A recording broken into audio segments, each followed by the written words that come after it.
Nii nagu kõikide teiste detektiivilood, algab ka minu oma nii, et mulle tuleb uus klient, kes tahab, et ma ühe inimese üles otsiks ja tolle tegemisi jälgiks.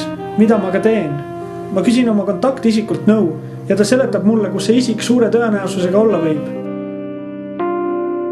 Ma leian selle isiku üles ja jälgin teda.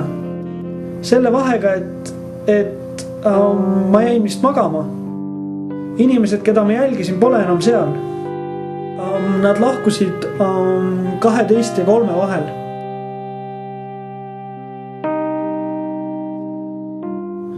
Koju sõites tunnen ma ka üht lõhna, mis tuleb auto tagaosast. Ma peatun ja lähen vaatan, milles probleem on.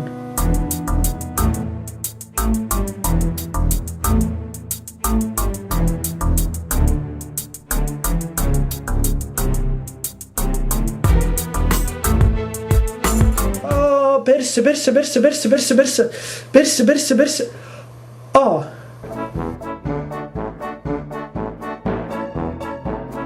Ma viskan selle probleemi minema ja otsin oma kliendi üles, et talle juhtunust rääkida. Aga ta jookseb minema.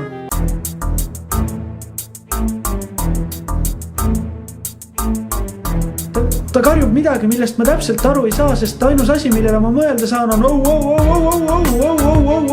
kuni ta minema jookseb. Ma istun teleka ette maha ja mulle meenub, et kui ma seda sinise jopega tüüpi jälgisin, oli keegi mu auto taga. See oli mu klient. Muidugi, see on ju nii loogiline. Ta tahtis, et keegi näeks seda, kuidas ta tapab. Aga ma jäin magama. Aga, mis siis, kui ma olen järgmine?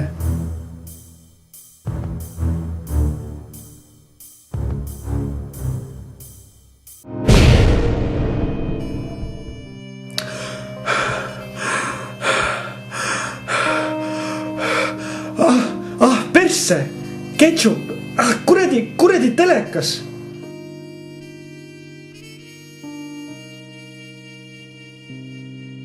Ma tean, mis ma tegema pean.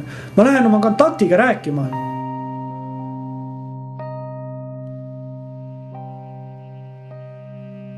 Ainar, ta kutsub end Ainariks, aga ta ei vasta. Nöör, mis on kuhugi kinnitatud.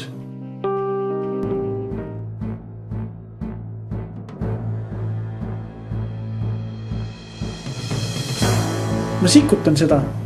Nöör annab järele. Miks on nöör kinni nii, et ta annab järele? Ma sikutan veel. Kõvemini.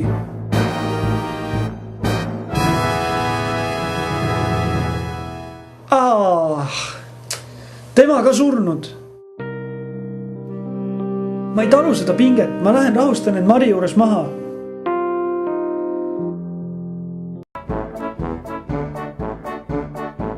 Väga hea, sellest oli kasu.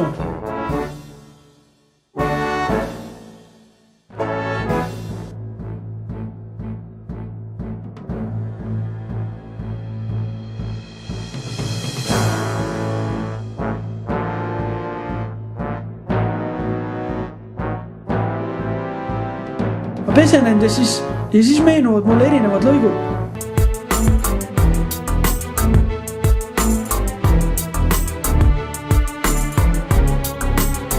Mis asja? Kas tõesti mina? Jah, sa oled mõrvar.